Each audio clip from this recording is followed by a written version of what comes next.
지금 이 순간 현재 시장에서 가장 핫한 이슈를 국내 최고의 전문가를 모셔 살펴보는 M스타그램 시간입니다.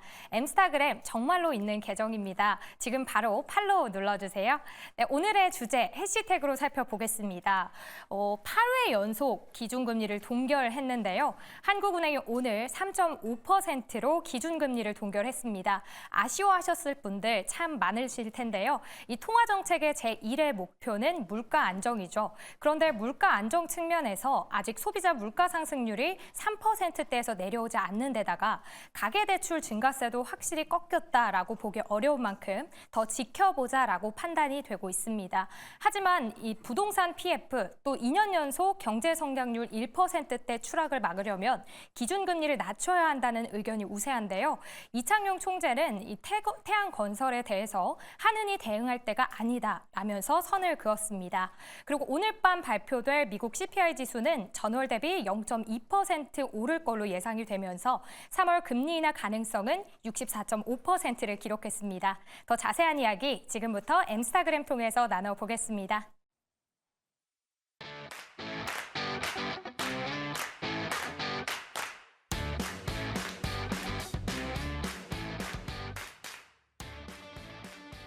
급변하는 시장의 핫 이슈를 집중 분석하고 이에 대한 투자 전략까지 세워보는 시간입니다. M스타그램 시간인데요.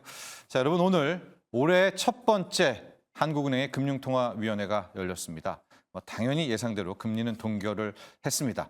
하지만 올 한 해 전반적인 한국은행의 통화정책도 궁금하고요. 또 당장 오늘 밤에 나올 미국의 12월 소비자 물가 상승률도 궁금하시죠? 바로 이분과 함께합니다. 상상인증권 리서치센터의 신월 투자 전략팀장과 함께 금리에 대한 이야기 나눠보도록 하겠습니다. 안녕하십니까? 네, 안녕하십니까? 네. 바쁘셨죠? 오늘 하루 종일 네, 여기저기 인터뷰도 많이 하셨고요. 네, 맞습니다. 예, 그 전에 프리뷰도 잘 봤고요. 또 리뷰도 잘 봤습니다. 네. 오늘 전반적인 총평을 좀 해주시죠. 금리 결정에 대한. 네, 기준금리 동결에 대해서는 이견이 없었기 때문에 네. 만장일치 동결이 나왔습니다. 총평을 한 문장으로 해본다라면은 매와 비둘기의 사이에 있는 한국은행이었다라고 진단해 보겠습니다. 예. 금리 인상에 대해서는 선을 그었지만 네. 금리 인하에 대한 힌트는 주질 않았습니다. 네. 그러한 부분들을 통해서 장기간 기준금리 동결을 통해서 물가 안정에 대한 달성 의지를 피력하는 데 좀 주안점을 둔 금융통화위원회였다라고 볼 수가 있겠고요. 네. 지금 아무래도 수출, 내수에 대한 양극화를 진단하면서 또한 긴축적인 통화 정책이 장기화되다 보니까 여러 가지 이제 경기에 부정적인 영향력을 미치는 이벤트들이 발생을 하지 않습니까? 네. 거기에서 한 가지 우리가 좀 눈여겨볼 대목은 금융중개 지원 대출을 실행하기로 했고 9조 원 정도의 규모로 7월 달까지 진행할 것으로 지금 발표를 했습니다.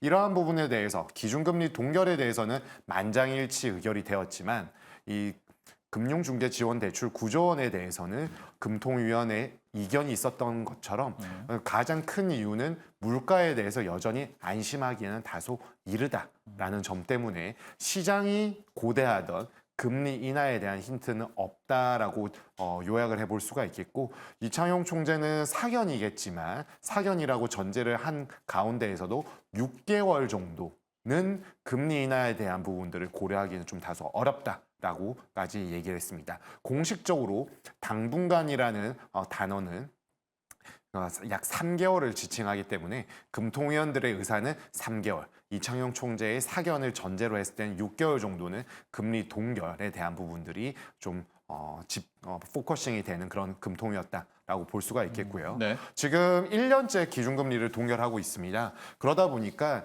물가는 좀 내려가고 있지 네. 않습니까? 물가가 내려가면서 자연스럽게 기준금리의 긴축 강도가 좀 높아졌습니다. 네. 그래서 작년 연말쯤부터는 실질 기준금리가 플러스 국면에 접어들었습니다. 네. 보시다시피 코로나 팬데믹 직후부터 계속 마이너스 국면이었고 네.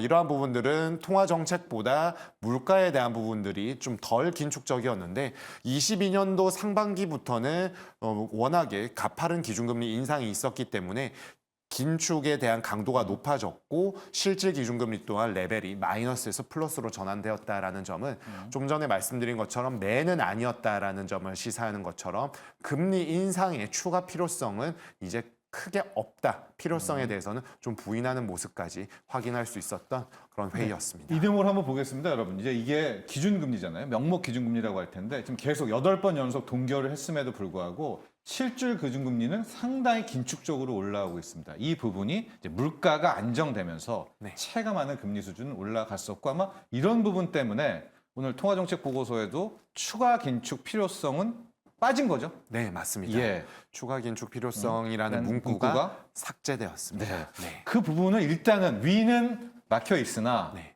또 인하도 아니기 때문에 우리 팀장님께서 매와 비둘기의 사이에서라는 이제 총평을 해 주셨었고요. 또 많이 좀 우리가 궁금했었던 게 기자들 질문들도 많이 나왔던 것 같아요. 부동산 PF 때문에, 네. 태형건설 때문에, 네. 뭐 한국은행이 좀 어떻게 좀 나서줘야 되느냐, 않느냐. 네. 나서줄 게 뭐 금리 떨어뜨려 주는 것밖에는 없는 거 아닙니까? 네. 근데 그 대목은 또 확실하게 선을 그어버렸더라고요. 맞습니다. 네.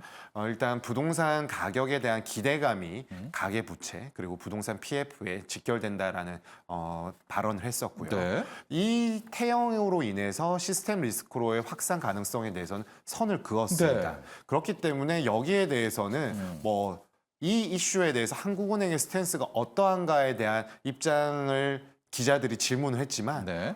단호하게 선을 그으면서 크게 입장을 표명할 게 없다라는 스탠스를 예. 나타냈고요. 예. 만약에 한국은행이 나서야 할 때가 있다라면은 이 태형발 이슈뿐만 아니라 전반적인 부동산 PF에 관련된 리스크가 시스템에 영향을 미쳤을 네. 때 한국은행은 나설 준비가 되어 있다라고 발언을 했습니다. 오히려 그렇기 이런 발언은 어떻게 보세요? 한국은행이 오히려 태형건설 괜찮다. 네. 아직 한국은행이 나설 때가 아니다. 이건 좀 심리적 차원에서는 뭐 긍정적인 것도 있나요? 뭐 중앙은행 총재가 이런 발언하는 거? 오히려 저는 긍정적인 심리의 경기 측면에서는 좀 네. 더 긍정적이다라고 볼 수가 있겠습니다. 예. 태형이 완전 그 최상위 시공 능력을 가진 업체는 아니고 중상위권으로 좀 분류가 되고 네. 있고요. 그 위에도 여러 업체들이 있지 않습니까? 그렇지 않음에도 불구하고 한국은행이 나선다라는 신호를 주었을 때에는 굉장한 리스크가 내재되어 있고 네. 확산의 가능성이 있다라고 시장이 오판을 그렇죠. 할 가능성이 있는데요. 예. 그러한 부분에 대해서는 선을 그었기 때문에 아직은 시스템 리스크로 확산이 되지 않고 우리의 경제 시스템, 금융 시스템으로 충분히 당국이 방어할 수 있다라는 입장에 한국은행 또한 좀 힘을 보탠 것으로 볼 수가 있겠습니다. 네. 그리고 보시다시피 부동산에 관련된 지금 PF 네. 업권별 즉 은행, 증권, 보험, 캐피탈 그 저축은행을 네. 해서 23년 3분기 말 기준으로 약 134조 원 정도로 네. 집계가 되고 있습니다. 예. 그런데 증권업은 6조 원밖에 없습니다. 네. 그럴 리가 없지 않습니까? 네, 없죠. 네, 6조 원일 규모가 아닐 텐데 이러한 부분들은 이제 자금 그 확약 보증과 같은 부분으로 신용 보증의 형태로 나타나게 됩니다. 네. 그러니까 보증이나 확약을 통해서 어떤 유동성 문제가 생겼을 때 증권사가 그 채무를 인수하는 모습을 나타내는데 그 신용 보증 규모가 지금 23년 말 기준으로 약 20에서 21조 원 정도로 추정이 네. 되고 있고요. 민간의 데이터와 한국은행과 같은 당국이 바라보는 그 규모의 차이는 약 5% 내외이기 때문에 예. 20조 원 초반 정도로 보는 것이 조금 더 적절해 보입니다. 예. 그렇지만 그나마 다행인 것은 신용보증 규모 자체가 22년도에 부동산 업황이 피크를 찍은 이후부터는 조금씩 떨어지고 있다라는 점은 이게 증권업에서 문제가 될 가능성에 대해서는 조금 완화되고 있다라고 볼 수는 있겠지만 다만 올라갈 때보다는 기울기가 좀 느리게 점진적으로 규모가 줄고 있다라는 점은 아직은 완전히 경계심을 놓을 때는 아니다라고 볼 수가 있겠고요. 근데 팀장 여기 보면은요. 뭐 이게 신용보증 큰 틀에서 뭐 건설사의 우발 채무 비슷한 개념이다 이렇게 이해를 네. 할 텐데 이거 왜 줄어든 겁니까? 이거 갚은 겁니까? 아니면 해당 사업장이 뭐 잘 풀린 겁니까? 여기는 빠르게 기울기가 줄어들고 있더라고요. 보통 일반적으로 공동주택은 약 3년의 시차를 두고 착공과 준공이 되겠고요. 예. 비공동주택인 경우는 조금 더 짧습니다. 예. 그런 경우를 이제 생각을 해본다라면은 20년에서 21년도에 피크를 이제 향해 가는 부동산 예. 업황일 때 했었던 착공 물량들은 준공이 되면서 이 사업장이 이제는 이 대주단에 대한 상환이 되었다라고 볼 수가 있겠고요. 그러면은 예. 보증 규모가 줄겠죠. 네. 그런데 더 중요한 부분들은 사업성 확보가 어려워졌던 부분들 때문에 네. 늘어났던 것 이후에는 늘기가 어려웠던 것입니다.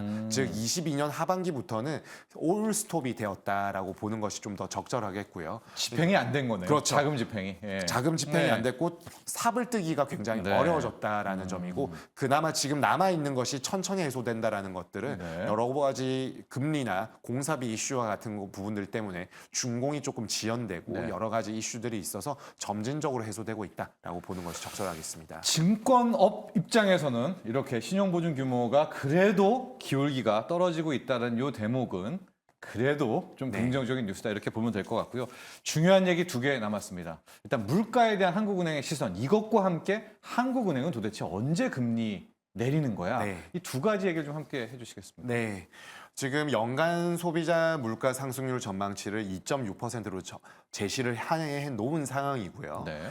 여기에서 오늘 통화정책 방향문에서 좀 유의 깊게 봐야 할 네. 대목은 우리의 전망 경로에 부합하는 물가 흐름이 전개될 것이다라고 네. 했습니다. 그런데 일반적으로 우리가 생각했을 때 통화 당국이나 재정 당국이나 뭔가 전망을 내놓으면은 좀 우리 경제 주체를 약간 삐딱하게 보는 경향이 있지 않습니까? 네. 좀 달리 되는 거 아니야? 네. 너는 좀 긍정적으로 바라봐서 나중에 좀 안 좋은 거 나오면 수정하는 거 아니야? 네. 라고 했는데 그러한 패턴들이 물가에 대해서 통화 당국 또한 네.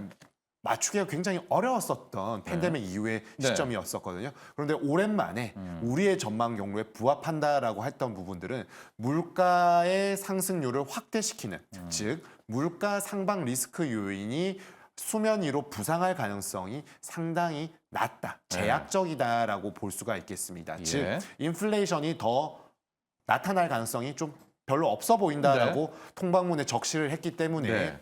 이러한 부분들은 이제 물가에 대해서 올라가는 것보다는 내려가는 수준을 어느 정도로 빨리 내려갈지 천천히 내려갈지가 향후의 금리 인하 시점을 좌우하는 좌표 역할을 할 것이다라고 네. 생각을 하고 있고요. 그래서 어떻게 될까요? 뭐 정말 네. 우리 팀장님 말씀대로 통방문, 이게 통화정책 방향문에서 부합대로 물가가 간다. 이 정도의 자신감을 보였다면 네.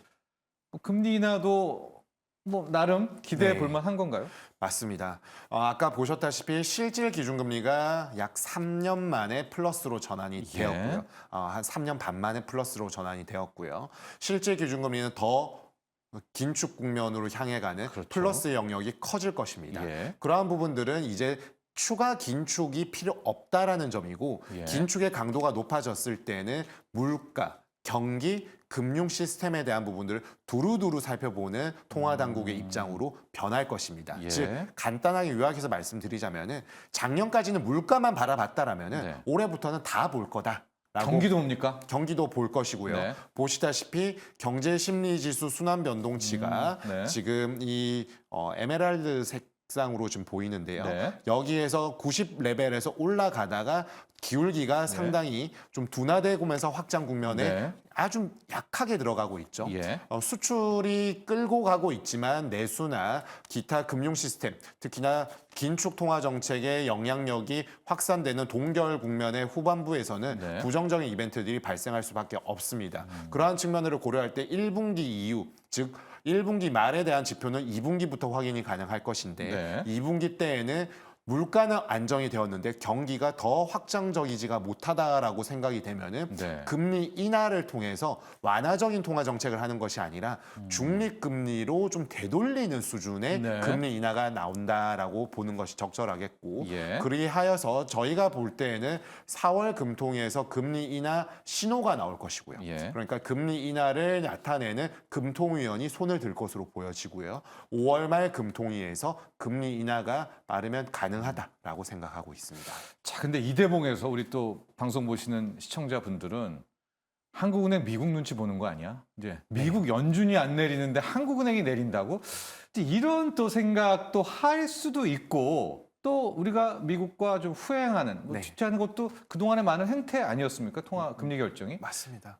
미국을 그렇다면 배제하고 결정할 수 없는 노릇인 것은 네. 명확한 사실이고요. 예. 그리고 오늘 예. 소비자 물가 미국이 나오지 않습니까? 네. 지금 전월이 3.1%였는데 네. 컨센서스는 3.2% 정도로 전월 대비 소폭 반등하는 것으로 지금 컨센은 모아져 있습니다. 네. 그렇지만 큰 충격은 없을 것으로 보여지고요. 예. 만약에 컨센이 크게 상회할 경우에는 연준의 금리 인하 시점을 3월 또는 5월 정도로 바라보고 있는데 예. 조금 후행할 것, 지연이 될 것으로 보여지고요. 예. 만약 컨센 정도에 부합하게 될 경우에는 2분기에는 금리가 인하가 될 것 같은데 네. 1분기에 금리가 인하가 될 것이라고 시장은 좀 과도하게 연말에 기대감을 했었죠. 네. 표출했었지 않습니까? 이 부분에 대한 부분이 조금 아리송하게 오락가락하는 부분들은 1, 2월 달에 계속 좀 지속이 될 가능성이 높다라고 네. 보여집니다. 오늘 밤에 나올 12월 미국의 소비자 물가 상승률 요 이벤트로는 좀 애매하죠. 네. 이게 훅 떨어지거나 그럴 것 같지 않으니까. 맞습니다. 네. 그럼 보름 뒤에 그러면 FOMC가 있기 때문에 네. FOMC를 통해서 확인하는 것이 조금 더 적절하다. 적합하다. 네. 그러면 물가 떨어지고 이것은 우리로 2월 경에는 어떨까요? 그러니까 미국의 1월 물가를 확인하는 요 대목에서는 좀 유의미한 네, 수치가 그때부터는 나오겠죠. 이제는 좀 더 유의미하다라고 볼 수가 있겠고요. 예. 이제는 물가가 점진적인 수준에서 물가 레벨, 그러니까 물가 안정 목표제인 2%에 근접하는 흐름들이 언제쯤 나올 수 있을지에 예. 대한 고민들을 좀 표출할 수 있다라고 보여지고요. 네. 지금 코스트 푸시 인플레이션 압력은 굉장히 변동성이 심합니다. 네. 특히나 우크라이나 러시아너 전쟁 2년째 되고 있고요. 지금은 중동에서 이스라엘 하마스에 네. 이어서 홍해까지 있고 올해 이제 1월 이번 주죠. 네. 대만 총통 선거가 있지 네. 않습니까? 그렇게 될 경우에는 지정학적 리스크가 있다라는 부분들은 이 코스트 푸시 인플레에 대한 변동성이 심할 수 있다. 올라갈 수도 있고 네. 내려갈 수도 있다. 이러한 부분들이 있기 때문에 물가가 1월 달에 나오는 2월에 보는 네. 1월 물가 지표는 물가. 네. 상당히 FOMC의 향후 금리 인하 시점을 타이밍을 재는데 유용하게 활용할 가능성이 있다라고 보여집니다. 그럼 2월 경에는 윤곽이 나온다면 네. 이제 한국은행도 대비를 할 것이고 그러다 한국은행이 미국 연준보다 먼저 행동하지는 할까요? 네, 가능합니다. 한국은행이요? 네, 19년도 7월에 예. 우리가 보름 오. 정도 먼저 예. 금리 인하를 한 적이 있었고요. 네. 금리가 우리가 지금 낮은 상황이 유지되는 거는 아무 문제가 없는 것은 이제 네. 시장 참가자분들이 다 인지를 하셨으리라 보고요. 네. 방향성이 미국은 금리를 올리는데 우리가 금리를 내린다라면은 네. 자본 유출의 압력이 있겠지만 우리가 먼저 한다고 해서 자본 유출이나 어떤 통화 정책의 엇박자라고 진단하기에는 다소 조금 확대 해석이라고 볼 수가 있겠고요. 뭐 한두 달 정도는 방향성에 대해서 이미 다 예측들을 하고 있기 때문에 네. 우리가 앞서간다고 하더라도 크게 문제될 것은 없지만 예. 리스크에 좀 노출될 수 있는 대외 소버린 리스크에 노출될 수 있는 가능성은 좀 열어두고 대응을 해야 된다라고 보여지고 만약에 그러한 부분이 있다라는 거는 물가가 엄청나게 잡힐 가능성은 없기 때문에 네. 경기 측면에서 부정적인 이벤트의 발생 가능성 때문에 우리가 먼저 앞장서서 금리 인하를 한다라는 것이 과연 우리 경제에 좋은 신호일까라고 네. 생각을 해본다라면은 미국과 거의 보폭을 맞춰서 가는 것이 조금 더 안정적이다라고 생각하고 있습니다. 달러 약세가 생각보다 더 심해진다면 네. 한국은행은 약간 좀 힘을 얻을 수도 있겠다. 이런 그렇죠. 생각도 네. 함께 해봅니다. 자, 오늘 상상인증권 리서치센터의 신월 투자전략팀장과 함께했습니다. 감사합니다.